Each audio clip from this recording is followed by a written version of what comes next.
जय हिंद दोस्तों। आज हम पर्यावरण जो विषय है इसका अध्याय 4 पढ़ेंगे और इसी वीडियो में इसको हम कंप्लीट करने की पूरी कोशिश करेंगे। तो ठीक है, तो वीडियो को लास्ट तक जरूर देखिएगा। वीडियो के अंत में हम इसके अभ्यास प्रश्नों को भी जरूर सॉल्व करेंगे। ठीक है, चलिए वीडियो को आपने लाइक शेयर नहीं किया, जल्दी से लाइक और शेयर कर दीजिए। इसके बाद हम क्लास को आगे कंटिन्यू करते हैं। देखिए, जो हमारी पहली यूनिट है हमारा परिवार हमारे मित्र, इसका अंतिम अध्याय है अध्याय 4। ठीक है, इस यूनिट में 4 अध्याय हैं। इसका चौथे अध्याय का नाम देख लेते हैं हम, हमारे प्राकृतिक संसाधन एवं उनका संरक्षण। तो आज के इस अध्याय में हम डिस्कस करेंगे कि जो हमारे प्राकृतिक संसाधन होते हैं उनके विषय में और उनका संरक्षण किस प्रकार से किया जाए। ठीक है, चूंकि हमारे चैप्टर का नाम ही है। चलिए दोस्तों, इस चैप्टर में हम क्या क्या पढ़ने वाले हैं, सिलेबस कवरेज में हम छोटा सा यहाँ पे देख लेते हैं। इसमें हम पढ़ेंगे प्राकृतिक संसाधनों के बारे में, प्राकृतिक संसाधनों का संरक्षण किस प्रकार से करना चाहिए इसके बारे में पढ़ेंगे, ऊर्जा के जो संसाधन होते हैं उनके बारे में पढ़ेंगे और परंपरागत जो स्रोत होते हैं उनके बारे में इस वीडियो में हम कंप्लीट पढ़ने वाले हैं। ठीक है, चलिए उम्मीद करता हूँ आपने वीडियो को लाइक शेयर जरूर कर दिया होगा। तो अब ध्यान से देखिएगा और समझिएगा, है ना। आपको बहुत सारी बातें यहीं पे याद हो जाएंगी।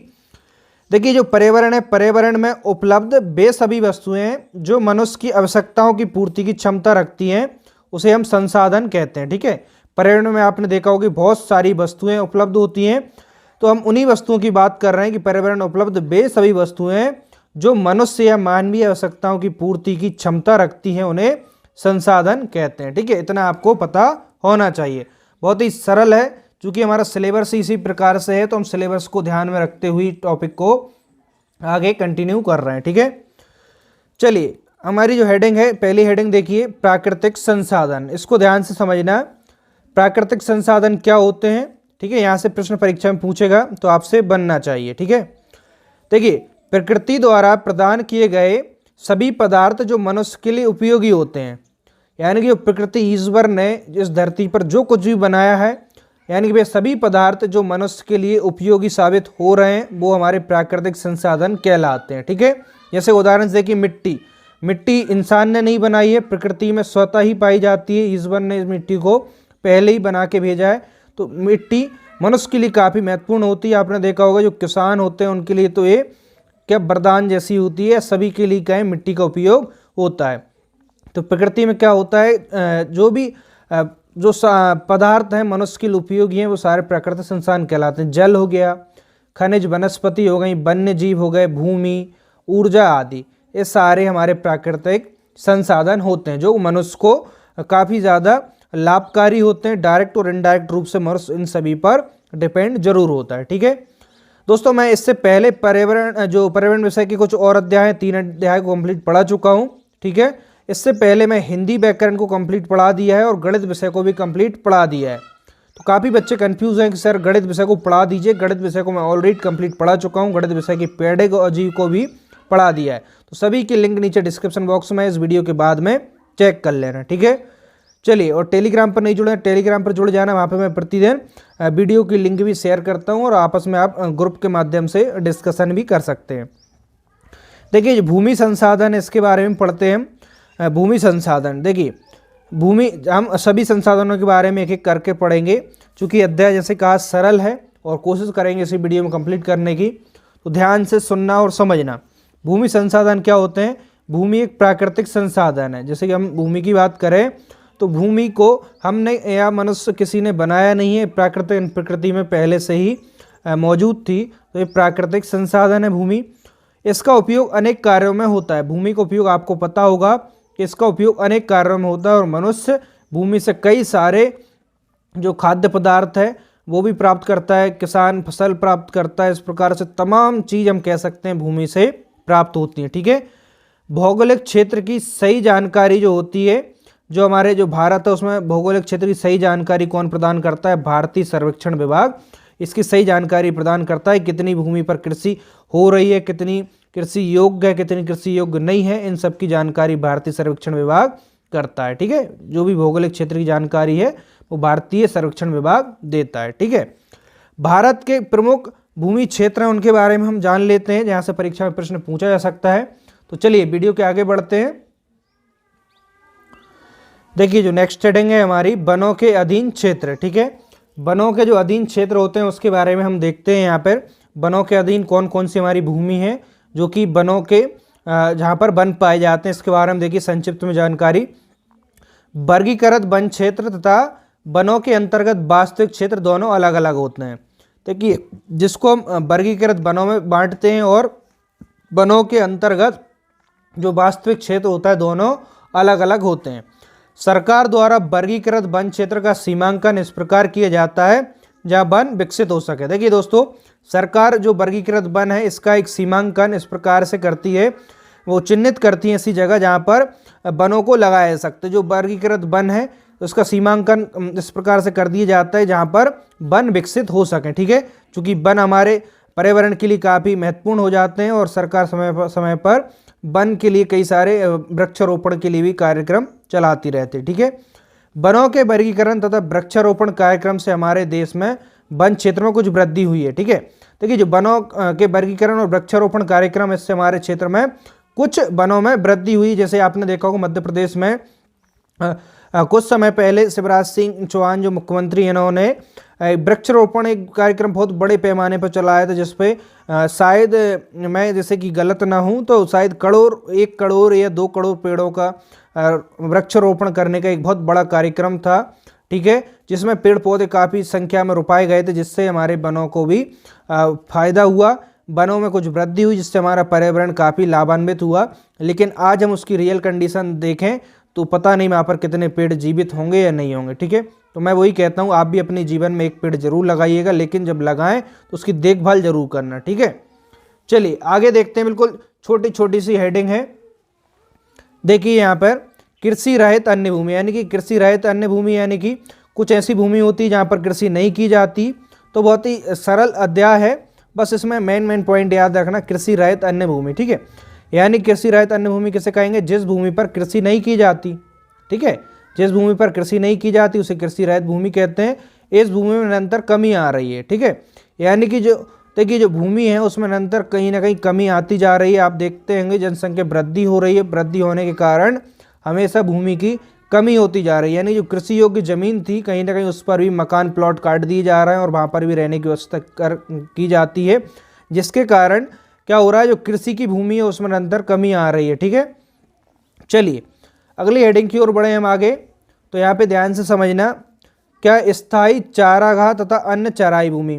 देखिए कुछ भूमि ऐसी होती है जहाँ पर स्थायी चारागाह उगाया जाता है और यहाँ पर कई अन्य मवेशी जो पाले जाते हैं घर पर उनको चराई के लिए खाली छोड़ दिया जाता है। इसमें घास जो भी है पौधे घास उगाते हैं तो उन पर मवेशियों को चराया जाता है। तो ऐसी भूमि भी होती है।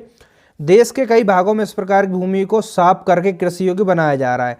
आजकल क्या हो रहा है, जैसे कि निरंतर जो कृषि योग्य भूमि में कमी आ रही है, तो इस कारण से ऐसी बहुत सारी भूमि आज भी हैं जिस पर स्थायी चारागाह यानी जो पशुओं को चराने के लिए या अन्य चराई के लिए जिस भूमि का उपयोग किया जाता था उसको साफ करके कृषि योग्य बनाया जा रहा है। ठीक है, बहुत संक्षिप्त में है, इनको ध्यान से पढ़ना और समझना। हम जब इस वीडियो के अंत में अभ्यास प्रश्न का सॉल्व करेंगे तो आपको आइडिया लग जाएगा कि इनसे कैसे प्रश्न पूछते हैं। अभी बस कहानी को सुनना ध्यान से।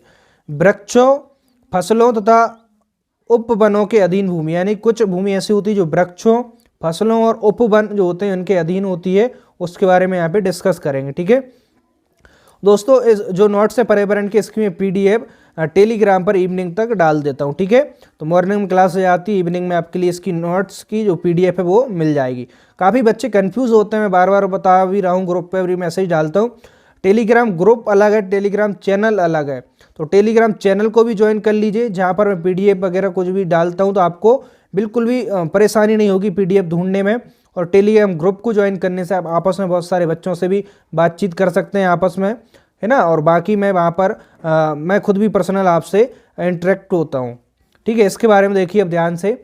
वृक्षों, फसलों तथा उपवनों के अधीन भूमि, जिस भूमि पर बाग व अनेक प्रकार के पेड़ लगाए जाते हैं उस प्रकार की भूमि को हम वृक्षों, फसलों और जो उपवन कह रहे हैं इसके अधीन भी हम रख सकते हैं। ठीक है, कुल मिलाकर कुछ भूमि आप देखोगे जिस पर बाग और अन्य प्रकार के पेड़ पौधे लगाए जाते हैं, है ना।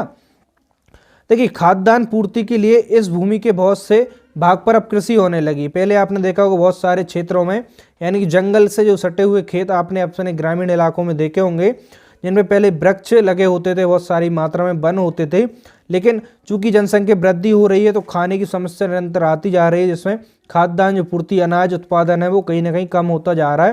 तो इसकी पूर्ति के लिए जो भूमि थी इस प्रकार की, इस पर वृक्ष वगैरह रोपे हुए थे, तो उसके बहुत बड़े भाग पर अब कृषि होने लगी। आपने देखा हो जिसको हम ग्रामीण लोग क्या बोलते हैं, जंगल की भूमि या रेंज की भूमि बोलते हैं, बहुत सारे लोग उसको जंगल को साफ करके यहाँ पर कृषि करने लगते हैं। ठीक है, चलिए आगे देखिए, अगली हेडिंग देखिए, कृषि योग्य परंतु बंजर भूमि। देखिए कृषि योग्य भूमि तो होती है परंतु बंजर हो जाती है, उसके क्या कारण है उसको यहाँ पे देखते हैं।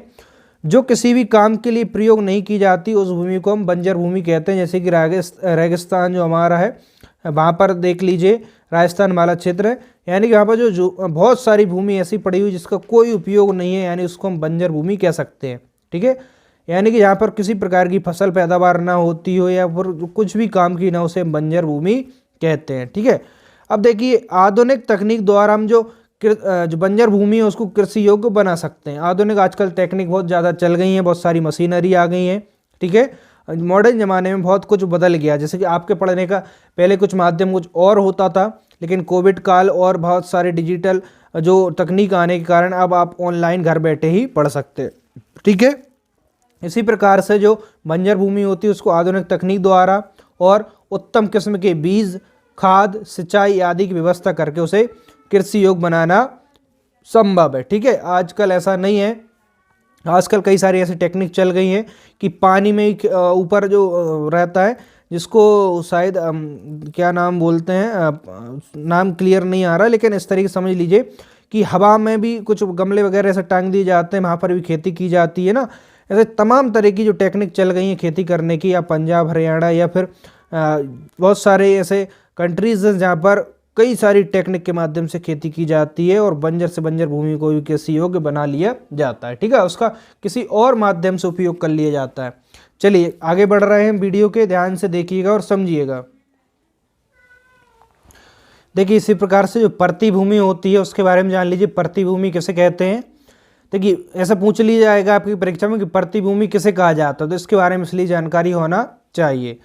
देखिए वह भूमि जिस पर पहले कृषि की जाती थी, यानी कि एक समय ऐसा था जिस पर पहले कृषि की जाती थी लेकिन वर्तमान में वहाँ पर कृषि नहीं की जाती, उसे हम परती भूमि कहते हैं। ठीक है, यानी पहले तो उस पर कृषि की जाती थी, किसान उसमें बीजों को बोते थे, अनाजों को, और फसल पैदा करते थे, लेकिन वर्तमान में वहाँ पर अब कृषि नहीं की जाती, तो ऐसी भूमि को हम परती भूमि कहते हैं।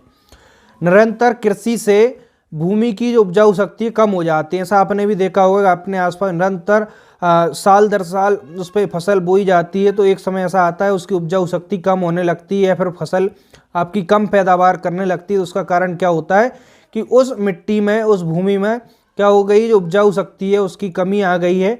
तो उसकी उपजाऊ शक्ति बढ़ाने के लिए अब उस भूमि को क्या करना चाहिए, कुछ समय के लिए खाली छोड़ देना चाहिए। आपने आसपास भी देखा होगा, कुछ हमारे भाई बहन अभी जो इस क्लास को देख रहे हैं वो किसान परिवार से होंगे, तो जैसे देखा होगा आपने 3 साल 4 साल में आपकी भूमि को एक बार खाली, एक बार छोड़ा जाता है। उसका रीज़न इसलिए छोड़ा जाता है कि वो बहुत समय तक कृषि करते करते उसमें क्या, और जो उपजाऊ शक्ति है उसमें कमी आ गई है, तो उसको बढ़ाने के लिए उसको 1 साल के लिए खाली छोड़ दिया जाता है एक फसल के लिए।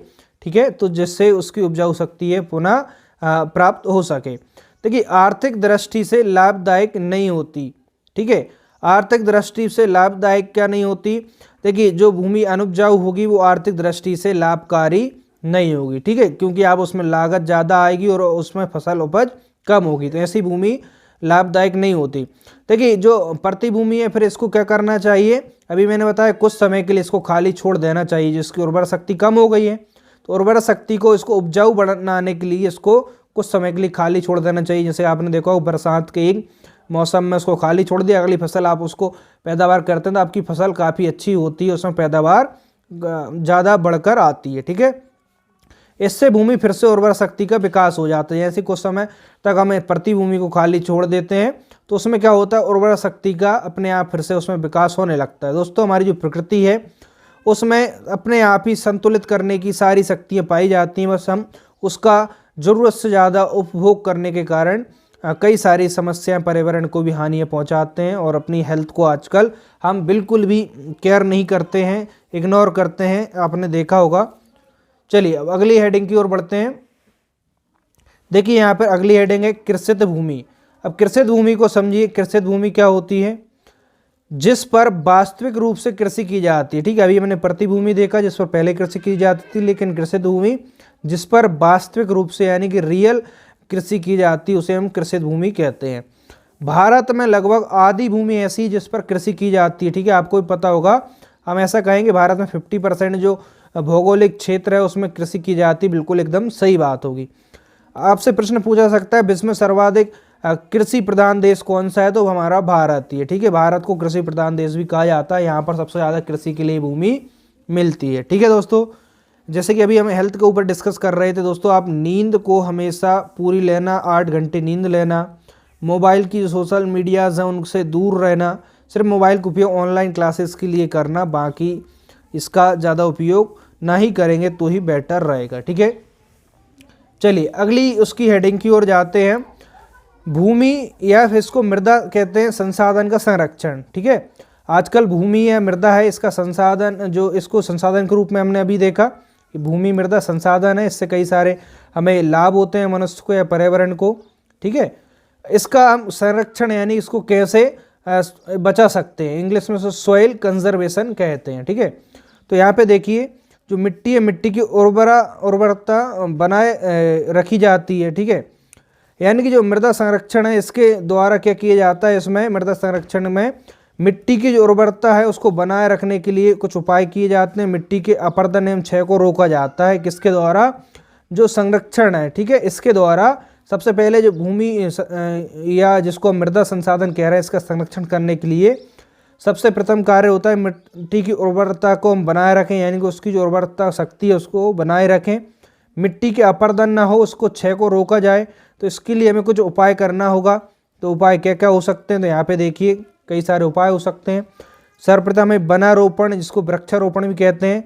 काफ़ी मात्रा में हमको हर साल वनारोपण करना चाहिए, पूरे भारत में होना चाहिए, जिससे कि क्या होगा, हमें शुद्ध वायु प्राप्त होगी, शुद्ध ऑक्सीजन प्राप्त होगी। ठीक है, अच्छी बरसात होगी, तो हमारी मिट्टी को भी काफ़ी, इससे देखिए जो वन है इसके माध्यम से पत्तियाँ गिरती हैं, इनसे खाद्य सामग्री बहुत सारी चीज़ें मिट्टी को स्वतः ही प्राप्त हो जाती है। अगला है पहाड़ी क्षेत्रों में सीढ़ीदार खेती करना चाहिए। पहाड़ी क्षेत्रों में सीढ़ीदार खेती करने से क्या होगा कि बरसात में पानी गिरेगा तो एक सीढ़ी से मिट्टी बहकर दूसरे पे आई, दूसरे से तीसरे पे, इस प्रकार से मिट्टी वहीं पर रुक जाएगी। मिट्टी बहकर नदी नाले हैं वहाँ पर नहीं जाएगी और समुद्र में नहीं पहुँच पाएगी। यानी कुल मिलाकर जो पहाड़ी क्षेत्र में उनमें क्या होता है, पानी का बहाव ज़्यादा होता है, इसलिए सीढ़ीदार खेती वहाँ पर करना चाहिए, जिससे कि मिट्टी का जो मृदा है इसका जो संरक्षण किया जा सके, यानी कि जो मिट्टी का हास है इसको क्षय बोलते हैं, कटाव, उसको रोका जा सके। ठीक है, जैसे कि अति चराई व स्थानांतरित कृषि पर नियंत्रित करना चाहिए। आपने देखा हो जंगलों में आसपास कि मवेशियों को इतना अधिक चराया जाता है कि वहाँ की सारी घास या जो छोटे छोटे पौधे होते हैं सबको नष्ट कर दिया जाता है, और कुछ समय बाद एक कंडीशन और होती है, बाकी जगह साफ़ हो जाती है, वहाँ पर कुछ लोग कृषि करने लगते हैं, तो वहाँ से ऐसे उपज समाप्त होने लगती है, फिर वहाँ की मिट्टी अनुपजाऊ होने लगती है। तो कुछ हमारे भारत की जनजाति हैं वो अपना स्थानांतरित कृषि करती है, यानी कि कृषि को वहाँ पर छोड़ देती हैं और दूसरी जगह कृषि करने लगते हैं। इस प्रकार से उस पर भी हमें नियंत्रण करना होगा। ठीक है, आजकल वैज्ञानिक विधि का उपयोग बहुत ज़्यादा किया जा रहा है, जैसे हमने वीडियो में पहले भी डिस्कस किया, काफ़ी टेक्निक आ गई हैं कृषि की, तो उन विधियों का उपयोग करके भी हमें जो है जो मृदा संरक्षण है इसको भी हम बचा सकते हैं। ठीक है, बहुत ही सिंपल सी बात है, इनको ध्यान रखना। और इस वीडियो के अंत में हम जब ऑब्जेक्टिव प्रश्नों को सॉल्व करेंगे तो आपको सारी कहानी अच्छे से समझ आ जाएगी। ठीक है दोस्तों, वीडियो के आगे बढ़ रहे हैं अब हम। चलिए नेक्स्ट देखिए, जल संसाधन, जिसको वाटर रिसोर्सेस कहते हैं। ठीक है, इंग्लिश में जो जल संसाधन है इसका भी देखिए क्या महत्व है मनुष्य के लिए। सबसे पहला, जल बहुमूल्य प्राकृतिक संसाधन है, यानी कि इसका कोई कीमत नहीं होगी, बहुमूल्य है, क्योंकि आजकल हर जगह जल का उपयोग किया जाता है। जल के बिना जीवन संभव नहीं, ऐसा आपने नारा देखा होगा, सुना होगा। ठीक है, देश के सामाजिक और आर्थिक विकास का मूल आधार क्या होता है? हमारा जल ही होता है। जिस देश में कहा जाता है कि जल काफ़ी मात्रा में है, या यहाँ पर नदी तालाब या जो पानी का रिसोर्सेज अच्छा है, जल अच्छा है, उस देश की सामाजिक आर्थिक जो डेवलपमेंट है वो काफ़ी उन्नत होता है, वो देश काफ़ी विकासशील होता है। ठीक है दोस्तों, हम ऐसे देख सकते हैं कि जैसे एक किसान के लिए जल कितना महत्वपूर्ण होता है। किसान के पास जल पर्याप्त होगा तो अच्छी फसल उपजाऊ करेगा और अपने देश के विकास में सहयोग करेगा। ठीक है, भारत में ताजे जल का मुख्य स्रोत क्या है? ताजे जल का सबसे मुख्य स्रोत पूछा जाए तो आप बताएंगे वर्षा। ठीक है, जो बरसात होती है, बरसात का जल जब वर्षा के द्वारा प्राप्त होता है तो भारत में क्या किया जाता है कि उसको काफ़ी ज़्यादा मात्रा में वेस्टेज कर दिया जाता है, उसको संरक्षित नहीं किया जाता है। तो इस कारण भारत में काफ़ी समस्या आती है बरसात को लेकर। दोस्तों, आप हमेशा बरसात के पानी को बचाने की कोशिश हमेशा करिएगा और मैं चाहता हूं कि हमारी सरकार और जो गवर्नमेंट है वो मिलकर ऐसे प्रोग्राम लाएं जिससे कि हमारे जो बरसात का पानी है उसको हम बिल्कुल भी जाने ना दें उसको, क्योंकि हमारा मुख्य आधार, जैसे हमने मुख्य स्रोत देखा, वर्षा ही है। तो वर्षा के पानी को हम वेस्टेज चले जाने देते हैं जिससे कि हमें काफ़ी नुकसान होता है आगे जाकर। यदि इस पानी को हम बचा लेंगे तो इसका हम सदुपयोग कर पाएंगे। आपसे प्रश्न ऐसा पूछा जाएगा कि भारत में ताजे जल का मुख्य स्रोत क्या है? वर्षा, यानी सर्वाधिक जो पानी प्राप्त होता है वो बरसात के द्वारा ही होता है। बरसात के द्वारा कुएं, बावड़ी, झरने, नदी, तालाब इत्यादि भर जाते हैं जिनका उपयोग कृषि में, अन्य कार्यों में लिया जाता है। ठीक है, अगली हेडिंग की ओर बढ़ते हैं, जल का उपयोग। ठीक है, अब देखिए जल का उपयोग है वो किस प्रकार से भारत में किया जाता है, इसको ध्यान से समझना। जैसे कि हम जल को टोटल कितना मान के चल रहे हैं, 100% जल को, कि हमारे भारत में जितना भी जल है अपने आप में 100% होगा। तो इसमें ऐसे सिंचाई में 78% पानी का उपयोग किया जाता है। दोस्तों, पूछा जाए कि सिंचाई में कितना पानी उपयोग किया जाता है तो आप बताएंगे 78% पानी सिर्फ सिंचाई, यानी जो किसान है वो अपनी फसलों में पानी देने का काम करते हैं तो इसमें 78% पानी हमारा खर्च हो जाता है। ठीक है, और बाकी जो घरेलू उपयोग है इसमें 6% पानी खर्च होता है, इसकी आवश्यकता होती है। उद्योग धंधे इसमें 5% पानी खर्च होता है। ऊर्जा क्षेत्र में 3% और बाकी जो अन्य क्षेत्र है इसमें टोटल 8% पानी खर्च होता है। तो कुल मिलाकर बात हम यहाँ पर निष्कर्ष निकाल लें। आपका प्रश्न ऐसा बन सकता है परीक्षा में, भारत में जल का उपयोग सर्वाधिक किस क्षेत्र में किया जाता है? तो आप बताएंगे सिंचाई के क्षेत्र में सर्वाधिक जल का उपयोग किया जाता है। ठीक है, बहुत ही सिंपल है। चलिए अगली हेडिंग की ओर हम यहाँ पर बढ़ते हैं। अगली हेडिंग देखिए, धरातलीय जल, यानी इसको सरफेस वाटर भी कहते हैं। ठीक है, यानी धरातल पर जो पानी मौजूद होता है उसे हम धरातलीय जल या सरफेस वाटर के नाम से जानते हैं।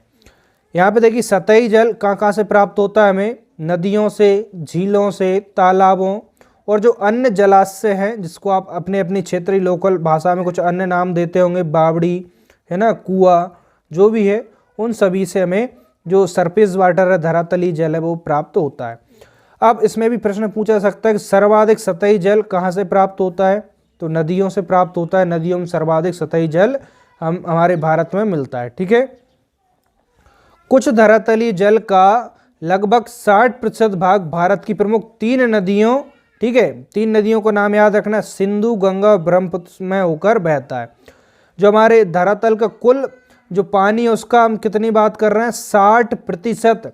ठीक है, अकेली केवल 3 नदियों से ही हमें प्राप्त हो जाता है। कौन कौन? सिंधु, गंगा, ब्रह्मपुत्र। इनको भारत की बहुत प्रमुख नदियों में रखा जाता है, सिंधु, गंगा, ब्रह्मपुत्र, है ना। यदि ये 3 नदियां भारत में ना हो तो भारत में पानी का अकाल हो सकता है दोस्तों। ठीक है, चलिए आगे बढ़ते हैं। हम बहुत संक्षिप्त में छोटी छोटी हेडिंग है, इनको जानेंगे ताकि परीक्षा में इससे प्रश्न बने तो हम बिल्कुल ना छूटे। कुछ बच्चों को बहुत सरल लगती है कि हमारी पर्यावरण बहुत सरल है। ठीक है दोस्तों, आपके सिलेबस में जैसा है शिक्षक वर्ग 3 में या फिर यूपी टेट, सी टेट, जितने भी एग्जाम हो, प्राइमरी लेवल के जितने भी टीचिंग एग्जाम है, सभी में पर्यावरण का इतना ही लेवल मिलता है। बाकी आप ऑब्जेक्टिव प्रश्नों के माध्यम से इसका थोड़ा सा ज़्यादा से ज़्यादा अभ्यास करने की कोशिश करना, क्योंकि ऑब्जेक्टिव से आप डायरेक्ट परीक्षा में प्रश्न बना पाएंगे। ठीक है, बाकी थ्योरी आप एक बार पढ़ लेना, थ्योरी ज़्यादा पढ़ने की आवश्यकता नहीं है, लेकिन ऑब्जेक्टिव ज़्यादा से ज़्यादा आप जरूर लगा लेना। चलिए, भौम या भूगर्भित जल, जिसको ग्राउंड वाटर के नाम से जानते हैं, इसके बारे में देखिए। लगभग हम बात करें 42% भौम जल कहाँ प्राप्त होता है? भारत के विशाल मैदानों के जो राज्य है वहाँ पर 42% अकेला जो ग्राउंड वाटर है वो जो जल है ग्राउंड वाटर वो पाया जाता है। कहाँ पर? भारत के विशाल मैदानों के जो राज्य है वहाँ पर। ठीक है, इसमें से भी बात करें, अकेला उत्तर प्रदेश में पूछे कि भौम जल ग्राउंड वाटर की क्षमता कितनी है, अकेला उत्तर प्रदेश में 19% ग्राउंड वाटर मिलता है। सर्वाधिक हमारा जो ग्राउंड वाटर मिलता है, ठीक है, भूगर्भित जल मिलता है, वो उत्तर प्रदेश यूपी में मिलता है। तो यूपी को आप याद रखना, ठीक है। समझ में आ रहा है? चलिए, समझ में आ रहा है। उम्मीद करता हूँ आपको कोई भी दिक्कत आती हो देखिए तो आप नीचे कमेंट्स में ज़रूर करें, तो मैं रिप्लाई कमेंट्स का करता हूँ। और इसके बाद आप टेलीग्राम पर भी जुड़ जाना, तो वहाँ पर आपको इसकी PDF मिल जाएगी, तो वहाँ से आप रिवीजन अच्छे से कर पाएंगे। चलिए वीडियो में आगे बढ़ते हैं। चलिए नेक्स्ट हेडिंग देखिए हमारी क्या है, भौम जल का उपयोग। देखिए हमने जो ग्राउंड वाटर देखा है, इसका उपयोग कहाँ पे किया जाता है, तो सर्वाधिक कृषि में लगभग 92% जो ग्राउंड वाटर है इसका उपयोग कृषि में किया जाता है, 92% भाग, ठीक है। बाकी जो 8% हमारा पानी बचता है उसका उपयोग घरेलू कार्यों में, उद्योग जो फैक्ट्री हैं उनमें और अन्य कार्यों में इसका उपयोग किया जाता है, ठीक है।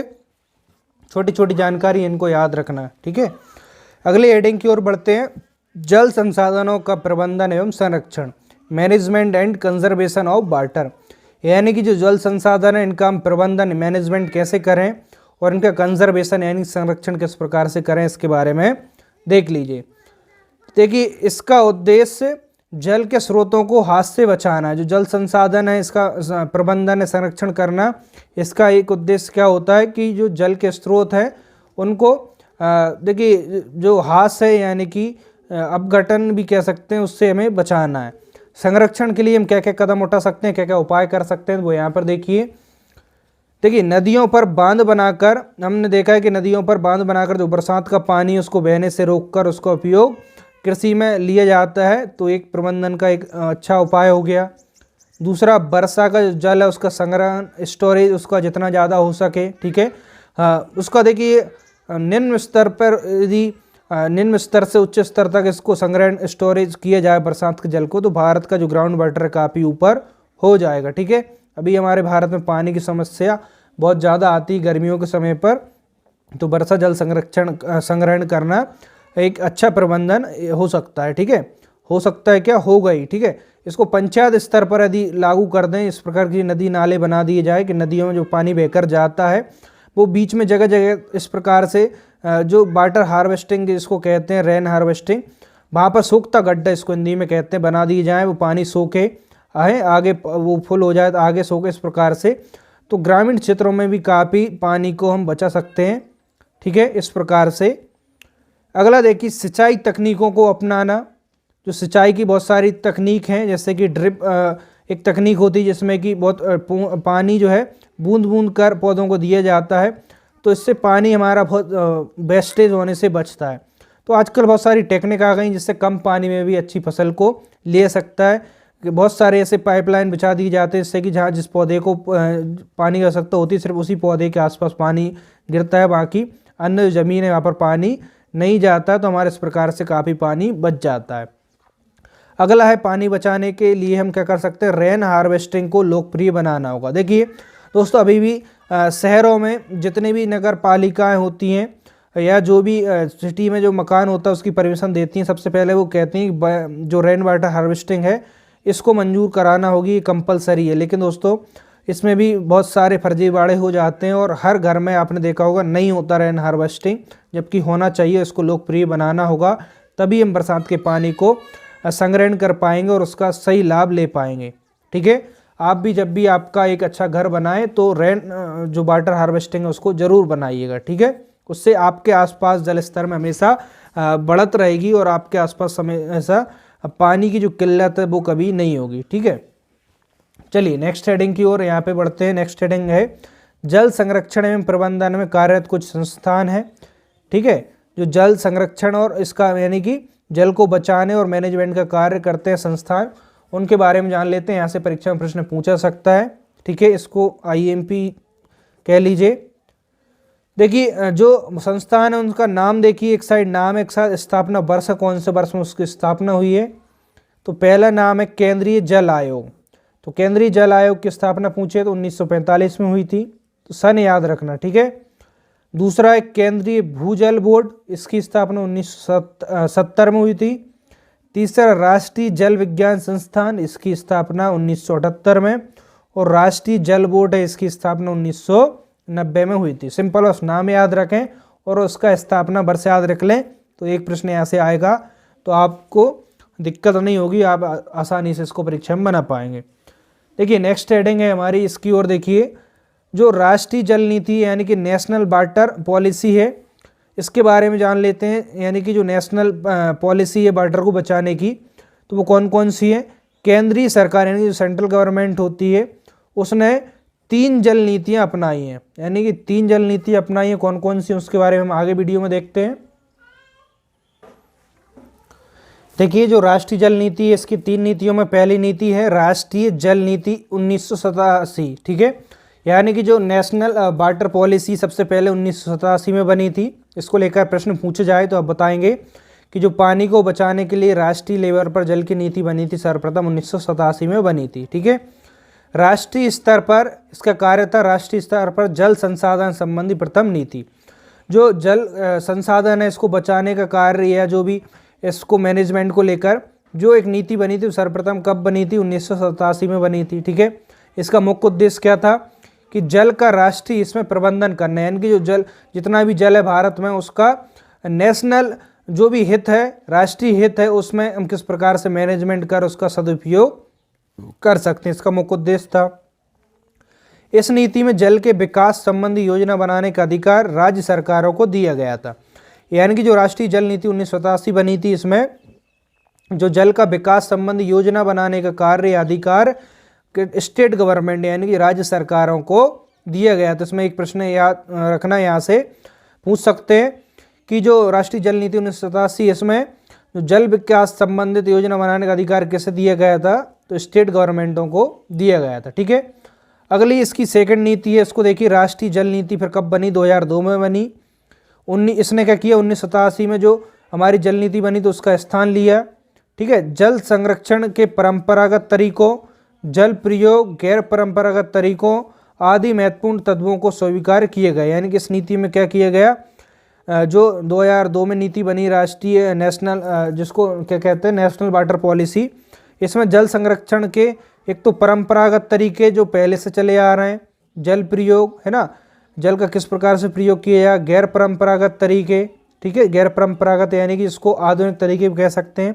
आदि जिस प्रकार से आदि जो महत्वपूर्ण तत्व हैं उनको इसमें स्वीकार कर लिया गया कि हम इस सभी का उपयोग करके जल को बचाएंगे या इसका सही उपयोग करेंगे।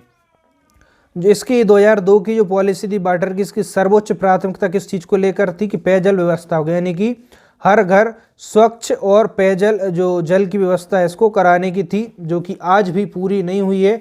हमारे देश में अभी भी कई सारे क्षेत्र इलाके ऐसे हैं जहाँ पर पानी की भीषण समस्या है। गर्मियों में तो अकाल कह सकते हैं इस प्रकार की, कई कई किलोमीटर दूर तक लोग पानी पीने के लिए जाते हैं।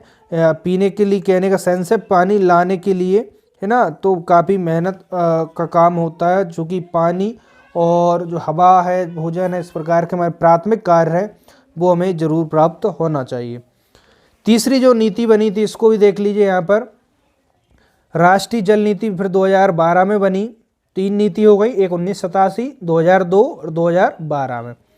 2012 में बनी इस नीति ने क्या किया, इस नीति की प्रमुख विशेषताएं थी कि जलीय स्रोतों के जो पुनर्निर्माण है, यानी कि जो जल के स्रोत हैं उनका जो कुछ अवरोध हो गए, कुछ बहुत सारे कुएं बावड़ी आपने देखे होंगे पुराने समय के बने होते हैं लेकिन वो जर्जर हो गए, उनमें पत्थर या फिर वो इस तरीके से बंद हो गए, उनका पुनर्निर्माण करना है ना, बावड़ी हैं उन सभी का पुनर्निर्माण करना, रख रखाव करना, मरम्मत और जलवायु परिवर्तन के लिए जल को संरक्षित करना। जल नीति 2012 में इस प्रकार की कुछ विशेषताएं थी। प्रत्येक राज्य में जल विनियामक प्राधिकरण की स्थापना और पड़ोसी देशों के साथ द्विपक्षीय सहयोग पर करार करना भी इस नीति का एक काम था। यानी कि आजकल क्या होता है कि एक देश पर पानी की समस्या है तो वो दूसरे देश से मदद मांग लेता है, तो इसी प्रकार से जो है राष्ट्रीय जल नीति 2012 में इस प्रकार से सहयोग किया गया था कि पड़ोसी देशों के साथ हम द्विपक्षीय सहयोग करेंगे, जब पानी की आवश्यकता होगी तो मांगेंगे और उनको होगी तो हमारे पास पानी अधिक होगा तो हम उनके लिए पानी उपलब्ध कराएंगे, ठीक है। अब इसके बाद यहाँ पे देखिए एक अटल भूजल योजना, जो योजना इसको भी नाम याद रखना, अटल भूजल योजना, अटल बिहारी वाजपेयी के नाम पर ही इसको अटल भूजल योजना नाम रखा गया। देखिए 2019 में योजना लागू की गई, 2019 में, ठीक है। अटल भूजल योजना, जाहिर सी बात है कि बीजेपी की सरकार थी और उन्होंने अटल जी के सम्मान में इस योजना को लागू किया। इसका आरंभ पूछ लिया जाएगा, इसका आरंभ कब हुआ? 25 दिसंबर 2019 को अटल भूजल योजना लागू की गई। इसका उद्देश्य था भूजल जो स्तर है इसको ऊपर उठाना, यानी ग्राउंड वाटर है इसको ऊपर उठाना, ठीक है, किसानों को फ़ायदा पहुंचाना, ठीक है। मोदी गवर्नमेंट काफ़ी बार कहती है कि हम किसानों को फ़ायदा पहुंचाएंगे, तो उन्हीं को ध्यान में रखते हुए अटल भूजल योजना 2019 यहाँ पे लाई गई थी। चलिए इसकी कुछ प्रमुख बातें उनको भी आगे देख लेते हैं हम।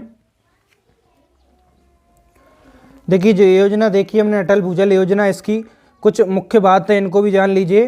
किसका क्रियान्वयन यानी इसको लागू करने का, इम्प्लीमेंट करने का कार्य किसका होता है? जल संसाधन, नदी विकास और गंगा संरक्षण मंत्रालय द्वारा इसको इम्प्लीमेंट किया गया, ठीक है। देखिए इसकी और बातों में, मुख्य बातों में क्या थी, इसका लेकर एक धारणा थी या फिर इसको लेकर ऐसा कहा गया था कि किसानों को खेती के लिए पर्याप्त मात्रा में जल भंडारण के लिए इस योजना को लाया गया, ठीक है। और आपने काफ़ी बार सुना होगा मोदी जी अपने जब भी वक्तव्य में कहते हैं कि हमें किसानों की आय दुगनी करना है, तो किसानों की आय को दुगनी करने के लिए भी इस योजना को लाया गया था, ठीक है दोस्तों। बाकी अब दुगनी हुई है नहीं हुई है तो आप नीचे मुझे कमेंट्स में ज़रूर बताना। हो सकता है कि आप में से कुछ किसान परिवार से होंगे तो आपकी आय पहले हो सकता था कि 10,000 मंथ होती होगी, जो कि पॉसिबल नहीं है एक किसान परिवार की, अब दुगनी होकर 20,000 पर मंथ हो गई होगी, है ना। यदि आपकी आय बढ़ गई होगी तो नीचे कमेंट्स में बताइएगा। चलिए अगला देखिए पॉइंट, महासागरीय संसाधन। महासागरीय संसाधन यानी कि ओशियन रिसोर्सेस, कुछ ऐसे संसाधन होते हैं जो हमें महासागरों से प्राप्त होते हैं। जो हमारी गवर्नमेंट है या सरकार है, हर देश को समुद्र में कुछ सीमा तक अपना क्षेत्र अधिकार रखने की अनुमति होती है, या फिर उनकी सीमाएं समुद्र में भी कुछ दूरी तक फैली होती हैं, ठीक है। जहाँ से वो क्या करते हैं, बहुत सारे रिसोर्सेज जो खनिज संसाधन है वो प्राप्त करते हैं और अपने जो देश है उसके विकास में उनका उपयोग करते हैं। देखिए अन्य प्राकृतिक संसाधन की तरह महासागरीय संसाधन भी महत्वपूर्ण संसाधन है। जैसे कि हमने बहुत सारे प्राकृतिक संसाधन देखे थे, उन प्राकृतिक संसाधनों के अलावा बहुत सारे क्या है, महासागरीय संसाधन भी हैं जो कि बहुत महत्वपूर्ण है। जैसे कि हमें आगे डिस्कस करते हैं। यहाँ पे देखिए कि जो खनिज संसाधन है, महासागरीय संसाधन है, यानी कि हमें कहाँ से प्राप्त होता है, सागरों के द्वारा, इसको मिनरल रिसोर्सेज कह सकते हैं। देखिए इसमें देखिए खनिजों में हमें क्या क्या प्राप्त होता है, मैग्नीज ऑक्साइडों तथा कोबाल्ट, निकेल, तांबे, लोहे के सल्फाइडों के टुकड़े आदि हमें कहाँ से प्राप्त होते हैं, खनिज संसाधन यानी कि मिनरल रिसोर्सेज के द्वारा ये हमें प्राप्त होते हैं, ठीक है। देखिए भारत का जो पश्चिमी तट है, एक पूर्वी तट हो गया, एक पश्चिमी तट है। पश्चिमी तट पूर्वी तट की तुलना में अधिक संसाधनों से युक्त है। जो पश्चिमी वाला तट है, आपने देखा होगा कि जिस साइड कर्नाटक है उस साइड की बात करें, पश्चिमी तट है, तो पूर्वी तट की तुलना में अधिक संसाधनों से युक्त है, यानी कि पश्चिमी तट पर अधिक संसाधन पाए जाते हैं। आपसे परीक्षा में प्रश्न पूछा सकता है कि सबसे ज़्यादा खनिज संसाधन कहाँ पाए जाते हैं, पूर्वी तट पर या पश्चिमी तट पर, तो आप बताएंगे पश्चिमी तट पर, ठीक है। बॉम्बे हाई में लगभग, जो पश्चिमी तट है यहीं पर बॉम्बे हाई है, बॉम्बे हाई में लगभग 750 करोड़ टन का पेट्रोलियम भंडार है, ठीक है दोस्तों। देखिए पेट्रोलियम भंडार जो कि हमें समुद्र के द्वारा प्राप्त होता है, महासागरीय संसाधन है, खनिज संसाधन के अंदर है। इसी प्रकार से पूर्वी तट की बात करें, कावेरी, गोदावरी, महानदी के जो डेल्टा है, डेल्टा यानी कि जो नदियाँ जहाँ पर समुद्र में आकर मिलती है वो वहाँ पर एक डेल्टा बनाती हैं, उसे डेल्टा कहते हैं। कावेरी, गोदावरी और महानदी जो नदियाँ हैं, इनके डेल्टा में भी प्राकृतिक गैस और तेल के विशाल भंडार मिलते हैं, ठीक है। इनका जो डेल्टा है वहाँ पर भी प्राकृतिक गैस और तेल के विशाल भंडार मिलते हैं, जिनका उपयोग हमारे देश में काफ़ी किया जाता है, ठीक है। प्राकृतिक गैस और तेल कहाँ से मिले हमें, महासागर के द्वारा मिले, ठीक है। इसको खनिज संसाधन के अंदर रखेंगे। और दोस्तों कई सारे ऐसे भी होते हैं, आपने देखा होगा कि जो मछलियाँ हैं, है ना, समुद्र के द्वारा प्राप्त होती हैं, मोती होते हैं, समुद्र में काफ़ी गहराई में जाकर मोती प्राप्त होते हैं। इस प्रकार से तमाम और अनेक खनिज संसाधन हमें कहाँ से, महासागरीय जो ओशियन रिसोर्सेज है वहाँ से प्राप्त होते हैं। ठीक है, अगला देखिए जैविक संसाधन यानी कि ऑर्गेनिक रिसोर्सेज। एक तो हमने खनिज संसाधन देख लिए महासागर से प्राप्त, दूसरा महासागर से हमें जैविक संसाधन में क्या क्या प्राप्त होते हैं ऑर्गेनिक रिसोर्सेज में। इसमें बात करें समुद्री जैविक संसाधन है, इसमें क्या क्या आते हैं, पादप प्लवक, प्राणी प्लवक, जल कृमि तथा मत्स्य इसमें शामिल है। मत्स्य यानी कि जो मछलियां हैं और जो भी मत्स्य वर्ग में जितने भी हम शामिल कर सकते हैं जीव जंतुओं को, वो सब हमें जैविक संसाधन ऑर्गेनिक रिसोर्सेज से प्राप्त होते हैं। ठीक है, तो आपको समझ में आ गया होगा कि हमारे प्राकृतिक संसाधनों के अलावा खनिज संसाधन है, जैविक संसाधन जो कि हमें महासागरीय संसाधन से प्राप्त होते हैं। चलिए हम आगे बढ़ते हैं वीडियो में। इसके बाद देखिए 2-3 और छोटी छोटी टॉपिक हैं, उनको कवर कर लेते हैं इसी वीडियो में। इस अध्याय को हम कंप्लीट करने की कोशिश करते हैं। इसके बाद वीडियो के अंत में हम जो ऑब्जेक्टिव प्रश्न हैं उनको भी सॉल्व करेंगे। चलिए आगे बढ़ते हैं। देखिए नेक्स्ट हेडिंग है ऊर्जा संसाधन। अब देखिए हमें जो एनर्जी रिसोर्सेज हैं वो कौन कौन से होंगे। देखिए जिन संसाधनों का उपयोग उद्योगों को चलाने के लिए शक्ति यानी कि पावर के रूप में काम किया जाता है उसे हम एनर्जी रिसोर्सेज कहते हैं, यानी कि जिनसे हमें एनर्जी उद्योगों को चलाने के लिए मिलती है, पावर मिलती है। तो कौन कौन से रिसोर्सेज हो सकते हैं, कोयला, आपने देखा होगा कोयला से पहले काफ़ी मात्रा में ट्रेन आज भी चलती है कोयले वाली ट्रेन। तो इनसे क्या होता है कि जो ट्रेन है उसके लिए एक पावर शक्ति प्रोवाइड की मिलती है, इससे एनर्जी मिलती है। तो जो हमारे एनर्जी रिसोर्सेज हैं वो कोयला भी काफ़ी महत्वपूर्ण हो जाता है उसमें। कोयले के द्वारा काफ़ी और कार्य भी किए जाते हैं, हम उद्योगों में भी इसका काफ़ी महत्व होता है कोयले का। ठीक है, अच्छी क्वालिटी के कोयले का उपयोग बहुत ज़्यादा डिमांड रहती है। पेट्रोलियम, ठीक है, ये भी क्या हो गया, एनर्जी रिसोर्सेस हो गया, ऊर्जा का संसाधन हो गया। इसका भी काफ़ी महत्व है किसी भी देश के विकास में, जो कि अभी काफ़ी हाई रेट चल रहा है। ठीक है, पेट्रोल की कीमत अभी काफ़ी उच्च स्तर पर है, जो कि सामान्य यदि होना थी लगभग 55-60 रुपये के करीब सामान्य हम इसको कह सकते थे, लेकिन अभी इसका दोगुना पहुंच गया है रेट। प्राकृतिक गैस, ठीक है, प्राकृतिक गैस भी हमें ऊर्जा संसाधन के अंदर ही इसको हम रखेंगे। यूरेनियम आदि प्राकृतिक गैस है ना, गैस का भी काफ़ी उपयोग आजकल हो रहा है। तो प्राकृतिक जो रिसोर्सेज हैं प्राकृतिक जो गैस है इसको भी एनर्जी रिसोर्सेज के अंदर रखेंगे। ऊर्जा संसाधन है, इसको हम 2 भागों में बांट सकते हैं, पहला पारंपरिक और दूसरा गैर पारंपरिक। तो इन दोनों को देखिए डीप में हम थोड़ा सा आगे समझने की कोशिश करते हैं। देखिए ऊर्जा के जो परंपरागत साधन, इसको क्या कहेंगे इंग्लिश में, कंजर्वेशन रिसोर्सेज। ठीक है, ऊर्जा के जो परंपरागत साधन उसको इंग्लिश में कंजर्वेशन रिसोर्सेज कहेंगे। यानी कि कैसे रिसोर्सेज हैं ऊर्जा के इसको हिंदी में क्या पढ़ेंगे, सही से उच्चारित करिए आप, अनविनीकृत स्रोत। अनविनीकृत स्रोत यानी कि जिसको दोबारा उपयोग में नहीं लाया सकता या दोबारा उपयोग में लाए जाने के लिए काफ़ी लंबे वर्षों का इंतजार करना पड़ेगा, उन सभी संसाधनों को हम अननवीनीकरणीय स्रोत के अंदर रखते हैं। ठीक है, जो प्रकृति से प्राप्त होते हैं, इनका एक बार उपयोग हो जाने के बाद दोबारा उपयोग नहीं किया सकता। ठीक है, पुनर्निर्माण में हजारों वर्ष लग जाते हैं। जैसे पेट्रोल हो गया, पेट्रोल को हम अनविनीकरण सोर्सेज के अंदर रखेंगे, क्योंकि एक बार इसका उपयोग हो गया दोबारा उपयोग नहीं किया सकता। चूँकि पुनः पेट्रोल निर्माण के लिए क्या होता है, हजारों वर्ष का समय इसमें लग जाएगा। ठीक है, और जो हमारे ऊर्जा की परंपरागत साधन है प्रकृति में कैसे सीमित मात्रा में, कंजर्वेशन रिसोर्सेज जिसको इंग्लिश में कह रहे हैं, यानी इसका प्रकृति में कहीं ना कहीं सीमित है, एक बार ख़त्म हो गए तो इनको दोबारा पुनः प्राप्त करने में हजारों लाखों वर्ष लग सकते हैं। पेट्रोल सीमित मात्राओं में है, ठीक है, जो कोयला है सीमित मात्रा में है, गैस है सीमित मात्रा में है। यानी कि ऊर्जा के जो रिसोर्सेज हैं, जो हम इसको 2 भागों में पढ़ रहे हैं, जो प्राकृतिक परंपरागत तरीके साधन हैं जो प्रकृति ने हमें प्रदान की हैं, तो उनका एक भंडारण स्टोरेज लिमिट है, उसकी सीमित है। जैसे उदाहरण है इसमें लकड़ी, कोयला, पेट्रोलियम, प्राकृतिक गैस, विद्युत आदि। यानी कि इसको हम एक बार उपयोग कर लें, दोबारा इसको उपयोग नहीं कर सकते, और इनको दोबारा निर्माण होने में कई हजारों लाखों वर्ष भी लग जाते हैं। ठीक है, और प्रकृति में सीमित मात्रा में होते हैं। दूसरा देख लीजिए, दूसरा प्रकार ऊर्जा के गैर परंपरागत साधन, नॉन कन्वेंशियल रिसोर्सेज।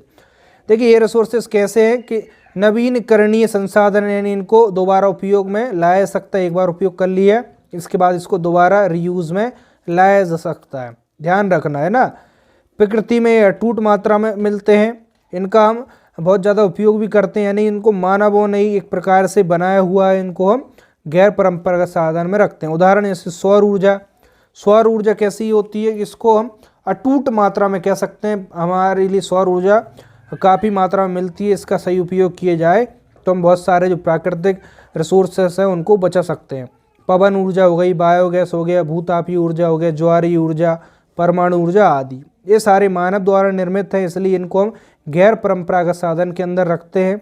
और इनकी प्रकृति में क्या होता है, इनकी जो मात्रा है वो ज़्यादा पाई जाती है। ठीक है, अगला देखिए कुछ महत्वपूर्ण जो तथ्य हैं उनको देखते हैं, इसके बाद हम सीधे इस जो अध्याय इसके अभ्यास प्रश्नों की ओर आगे बढ़ते हैं।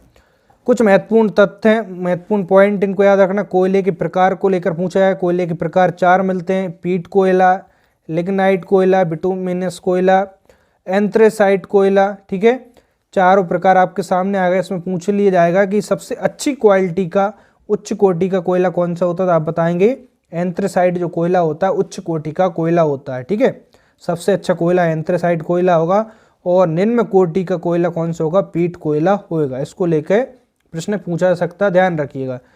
एक और देखिए यहाँ पर भारत का पहला खनिज तेल क्षेत्र है, कहाँ पर है, देखिए इसको IMP लगा लीजिए। ठीक है, भारत का पहला खनिज तेल क्षेत्र 1867 ईस्वी में खोजा गया था। डिगबोई, असम में क्षेत्र है डिगबोई, वहाँ पर भारत का पहला खनिज क्षेत्र है। ठीक है दोस्तों, यहाँ पर हमारा जो अध्याय था कंप्लीट हो गया। इसके साथ जो फर्स्ट यूनिट थी उसमें 4 अध्याय थे, उसको भी हम यहाँ पे कंप्लीट कर लिया है। अब इसके बाद हम अभ्यास प्रश्न है उसको देखते हैं। और दोस्तों इसकी जो नोट्स की PDF है आपको इवनिंग तक टेलीग्राम चैनल पर मिल जाएगी। तो चलिए हम जल्दी से अभ्यास प्रश्नों की ओर आगे बढ़ते हैं। चलिए देखिए यहाँ पर जो हमारे प्राकृतिक संसाधन है, यहाँ से कैसे प्रश्न बन सकते हैं परीक्षा में, ध्यान से सुनना और समझना है ना। निम्न में से कौन प्राकृतिक संसाधन नहीं है। ठीक है, अभी हमने पढ़ा इस वीडियो में कौन कौन से प्राकृतिक संसाधन है कौन से नहीं है। तो जल, ठीक है, प्राकृतिक संसाधन है। खनिज प्राकृतिक संसाधन है। संस्था और ऊर्जा, ऊर्जा भी प्राकृतिक संसाधन है, तो संस्था कोई प्राकृतिक संसाधन नहीं है। ठीक है, अब देखिए आपने अच्छे से थ्योरी समझ ली है, पढ़ी है, तो आपसे प्रश्न बहुत अच्छे से बन जाएंगे। सेकंड प्रश्न है, खालिस्तान एक महत्वपूर्ण प्राकृतिक संसाधन है जिस पर मानव जीवन, वन्य जीवन, प्राकृतिक वनस्पति तथा आर्थिक क्रियाएं आदि होती हैं। ठीक है, किस पर होती हैं, यानी कौन से प्राकृतिक संसाधन जिस पर सारी क्रियाएं होती हैं। मृदा संसाधन, वन संसाधन, जल संसाधन और भू संसाधन। तो कौन सा हमारा उत्तर सही होगा, तो देखिए दोस्तों हमने पढ़ा था जिस पर मानव जीवन, वन्य जीवन और प्राकृतिक वनस्पति और आर्थिक क्रिया होती हैं, वो कौन सा प्राकृतिक संसाधन होगा, वो हमारा भू संसाधन होगा। ठीक है, कंफ्यूज मत होना है इसमें। अगला प्रश्न की ओर बढ़ते हैं। यहाँ पे देखना कि भारत के कितने प्रतिशत भौगोलिक क्षेत्र में मैदान है। तो यहाँ पे प्रतिशत के बारे में आ गया, तो आपको पता होना चाहिए भारत में कितने प्रतिशत जो भौगोलिक क्षेत्र है उसमें मैदान है। चूँकि देखिए कुछ चीज़ ऐसी होती हैं जो हम थ्योरी में नहीं पढ़ पाते, तो ऑब्जेक्टिव में यहाँ पे कवर कर लेते हैं। तो 43% क्षेत्र पर जो भौगोलिक क्षेत्र है यहाँ पर मैदान पाए जाते हैं। ठीक है, अगले प्रश्न की ओर बढ़ते हैं। देखिए भूमि की विशेषताओं में शामिल है सीमित क्षेत्र, क्या लिखा है यहाँ पे, आप पढ़ लीजिए, अनासबान। ठीक है, गतिहीन, ये सभी। तो भूमि की विशेषताओं इनमें से कौन सा उत्तर हमारा सही होगा, तो D वाला सही होगा। सीमित क्षेत्र है, अनासवान है, इसको नाश नहीं किया सकता, गतिहीन है, इसमें गति नहीं होती, तो उत्तर D सही होगा। अगला प्रश्न है, भारत में लगभग कितने प्रतिशत भूमि कृषि योग्य भूमि के अंतर्गत आती है। तो हमने देखा था कि जो भूमि है लगभग आधी क्षेत्र पर हमारी भूमि की जाती है, तो उसका एग्जैक्ट प्रतिशत में पूछा जाए तो आप इसका उत्तर बताइएगा 57%। ठीक है, प्रतिशत में 57, बाकी हम जनरल बोलचाल की भाषा में आधी भूमि ऐसा कह सकते हैं। ठीक है, भारत में किस प्राकृतिक शक्तियों से भूमि निम्नीकरण सबसे अधिक होता है। ठीक है, जल से, वायु से, अतिचराई से, खनन से। तो हमें बताना है इस प्रश्न में कि किन प्राकृतिक शक्तियों से भूमि निम्नीकरण यानी भूमि का क्षय सबसे ज़्यादा होता है? तो अति चराई यानी कि जो मवेशियों को अति चराएंगे तो जहाँ पे पेड़ पौधे वो सारे नष्ट हो जाएंगे, तो मिट्टी का है अपर्दन पानी के द्वारा हो जाएगा। तो सी ऑप्शन होगा यहाँ पर। अगला प्रश्न देखिए यहाँ पर, निम्न में से कौन प्राकृतिक उपहार है? श्रम, पूंजी, भूमि, संगठन। यानी कि प्रकृति ने एक प्रकार से कौन सा गिफ्ट हमें दिया है नेचर ने? तो 4 ऑप्शन में से कौन सा होगा? भूमि। यानी कि जो हमें भूमि दी है वो एक प्रकृति ने बहुत ही अच्छा उपहार दिया है। मृदा निर्माण के प्रमुख कारण कौन कौन से हैं? उच्चाबच, संस्तर सेल, जलवायु, या सभी। तो चारों में से कौन सा उत्तर हमारा सही होगा? तो डी वाला होगा। मृदा निर्माण के लिए उच्चाबच की आवश्यकता होती है, संस्तर सेल की और जलवायु, इन सभी की आवश्यकता होती है। ठीक है दोस्तों, वीडियो के अंत तक पहुंचते पहुंचते काफ़ी थकावट हो जाती है 1 घंटा बोलते बोलते। तो यदि आपको रियल में ऐसा लगता है कि मैं आपके लिए कुछ अच्छा कर पा रहा हूं तो प्लीज़ वीडियो को लाइक, शेयर, कमेंट ज़रूर करना और चैनल को सब्सक्राइब कर लेना। ठीक है, अगले प्रश्न की ओर बढ़ते हैं कि मृदा के कटाव और उसके बहाव की प्रक्रिया को मृदा अपरदन कहते हैं। मृदा अपरदन में प्रमुख निम्न में से कौन सा है? वायु अपरदन, जल अपरदन, ए और बी दोनों, इनमें से कोई नहीं। तो इनमें से कौन सा उत्तर सही होगा? तो वायु अपरदन और जल अपरदन दोनों इसके कारण हो सकते हैं, ए और बी यानी कि सी वाला ऑप्शन। अगला प्रश्न देखिए, मृदा संरक्षण के लिए निम्न में से कौन सा उपाय नहीं है? पट्टी कृषि, रक्षक मेखला, समोच्च कृषि और वन कटाई। तो मृदा के संरक्षण, मृदा को बचाने के लिए कौन सा उपाय नहीं है? यानी वनों की कटाई कर देंगे तो मृदा का संरक्षण कैसे होगा? ठीक है, जो संरक्षण है इससे प्रश्न कैसे पूछे जाएंगे तो यहाँ पे देख लीजिए। भारत में ताजे जल का मुख्य स्रोत क्या है? हमने पढ़ा था भारत में ताजे जल का मुख्य स्रोत क्या है, तो हमने देखा था जो वर्षा का पानी है वो ताजे जल का प्रमुख सोर्स है। ठीक है, अगला प्रश्न देखिए, भारत में कितना धरातलीय जल उपयोग के लिए उपलब्ध है? यानी कि भारत में जो सरफेस वाटर है वो कितना उपयोग के लिए उपलब्ध है? तो 4 ऑप्शन आपके सामने, इनमें से बताना है। तो आप बताएंगे 32% जो सरफेस वाटर है वो हमारे भारत में उपयोग के लिए उपलब्ध है। ठीक है,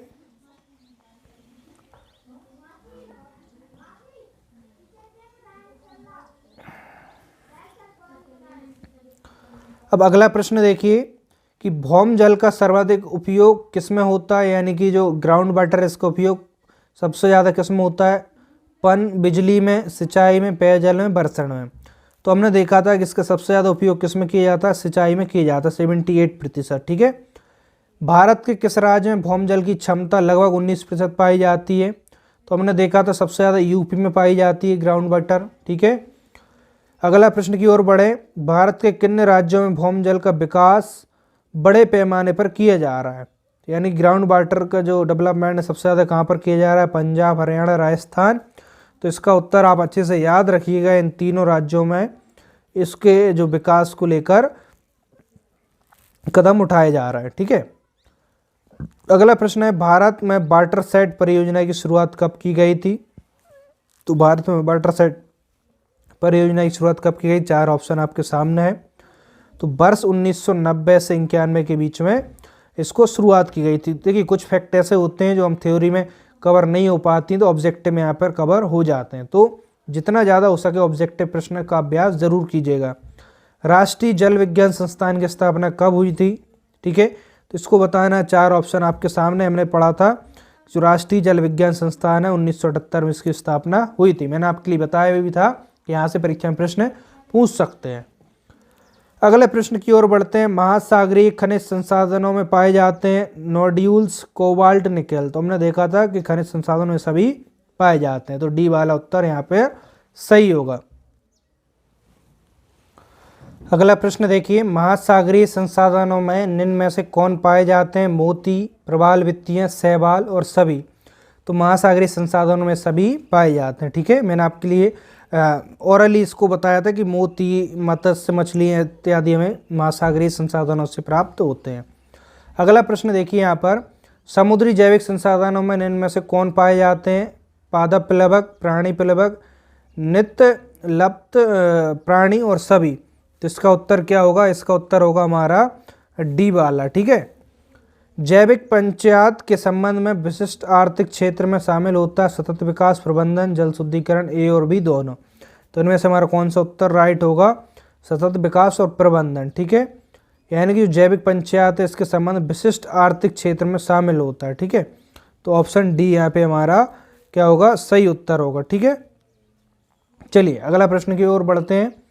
महासागरीय संसाधनों के संरक्षण संबंधी कौन सा कथन सही है?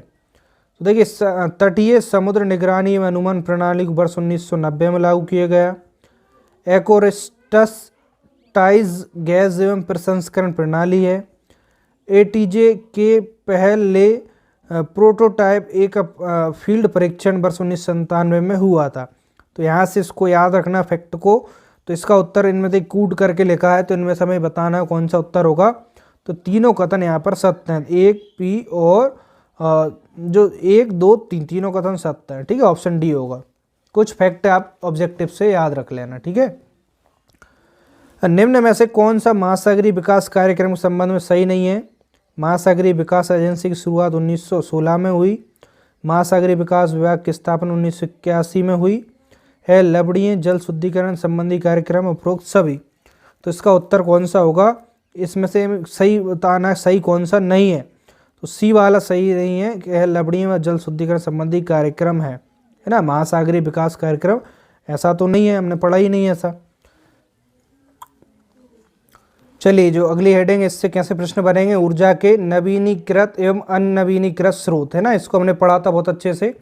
तो यहाँ से देखिए परीक्षा में प्रश्न 24 क्वेश्चन है, निम्नलिखित में से कौन सा ऊर्जा का वर्गीकरण सही है? ठीक है, तो इसमें से हमें बताना है 4 ऑप्शन में से कौन सा एक सही होगा। तो नवीनीकरण व अननवीनीकरणीय, परंपरागत व गैर परंपरागत, ए और बी दोनों, इनमें से कोई नहीं। तो इसका उत्तर कौन सा होगा? सी, ए और बी। ठीक है, अगला प्रश्न है, निम्नलिखित में से कौन सा युग्म ऊर्जा के परंपरागत स्रोतों को सही बताता है?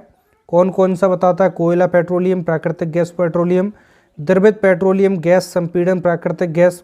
तो 4 ऑप्शन, इनमें से हमें बताना कौन सा सही उत्तर होगा। तो हमारा ये सभी वाला सही उत्तर होगा। ठीक है, अगला प्रश्न देखिए, निम्नलिखित कथनों पर विचार कीजिए। ठीक है, यहाँ पर कथन है कि कोयला, पेट्रोलियम और प्राकृतिक गैस जीवाश्म ईंधन है। ऊर्जा के स्रोतों से हमें लंबे समय तक ऊर्जा मिलती है। उपरोक्त में से कौन सा कथन सही है हमें बताना है। ठीक है, तो केवल ए, केवल बी, ए और बी, ना ए और ना बी। तो इस पर विचार कीजिए। कोयला, पेट्रोलियम और प्राकृतिक गैस जीवाश्म ईंधन है। ठीक है, दूसरा कह रहा है ऊर्जा के स्रोतों से हमें लंबे समय तक ऊर्जा मिलती रहती है। तो केवल ए वाला यहाँ पर सत्य होगा। ठीक है, तो यहाँ पर हमारा ऑप्शन कौन सा होगा? ए वाला, क्योंकि जो ऊर्जा के और स्रोत है उससे हमें लंबी समय तक ऊर्जा नहीं मिल सकती। ठीक है, अगला प्रश्न है, निम्नलिखित में सही कथन है। कौन से इसमें सही कथन है वो हमें इसमें से छांटना है। जल विद्युत परियोजना से पर्यावरण संतुलन एवं पुनर्वास की समस्या भी आती है, सही नहीं है। बायोगैस का उपयोग प्रायः खाना बनाने में होता है। देखिए फिर से मैं रिपीट करता हूँ, यहाँ पर जल विद्युत परियोजना से पर्यावरण संतुलन व पुनर्वास की समस्या भी आती है। तो ये सही कथन है। बायोगैस, मैंने अभी कुछ गलत कह दिया था शायद। बायोगैस का उपयोग प्राय खाना बनाने में होता है, ये भी सत्य है। तो ए और बी, सी ऑप्शन है। और डी क्या है? नाभ की ऊर्जा में अत्यधिक मात्रा में बिजली उत्पादन नहीं होता। तो यहाँ पे हमारा ए और बी वाला दोनों कथन सत्य होंगे। ठीक है, अब देखिए अगला प्रश्न है 28, इसको सुनिएगा। एक साइड ऊर्जा, जो ऊर्जा स्रोत है, दूसरा साइड संगठन है ना, इसको हमें मिलाना है। तो यहाँ पे हमारा कौन सा उत्तर सही होगा? तो कोयला है ना, कोयला, यहाँ पर मेथेन, ब्यूटेन, कार्बन होना चाहिए। द्रवित पेट्रोलियम गैस, इससे क्या प्राप्त होता है? और संपीड़ित पेट्रोलियम गैस। ठीक है, तो यहाँ पे हम कोड करके देखते हैं। तो ए का पहला नहीं होगा, मेथेन। ठीक है, गलत हो गया। दूसरे का ए का दूसरा, ये भी नहीं है, तो दूसरा गलत हो गया। एक कन्फर्म है हमें अभी कि कोयले का कार्बन होगा। तो ए का तीसरा ठीक है, ए का तीसरा हम कभी कभी ऐसे अनुमान भी लगा सकते हैं। अब बी का, इसमें दूसरा कह रहा है द्रवित पेट्रोलियम गैस ब्यूटेन। ठीक है, इसमें ब्यूटेन होती है और संपीड़ित पेट्रोलियम गैस में मेथेन होती है। तो ऑप्शन सी वाला यहाँ पे हमारा सही उत्तर हो जाएगा। ठीक है, कभी कभी जब आपको कन्फ्यूज़न होता हो तो इस प्रकार से भी इसका आंसर लगा सकते हैं। चलिए मित्रों, कुछ और प्रश्न है 2-4, उसको और देखते हैं जल्दी से। निम्नलिखित में से पेट्रोलियम के सही अभिलक्षण चुनिए। अच्छी गंध का, पतला, नीला, रंगीन द्रव, यानी पेट्रोल जो अच्छा है उसके लक्षण बताना है यहाँ पर। दूसरा, बिना गंध का, गाढ़ा तथा गहरे रंग का तरल। तीसरा है बदबूदार, गाढ़ा और गहरे रंग का तेल। और डी है बदबूदार, पतला, पीला द्रव।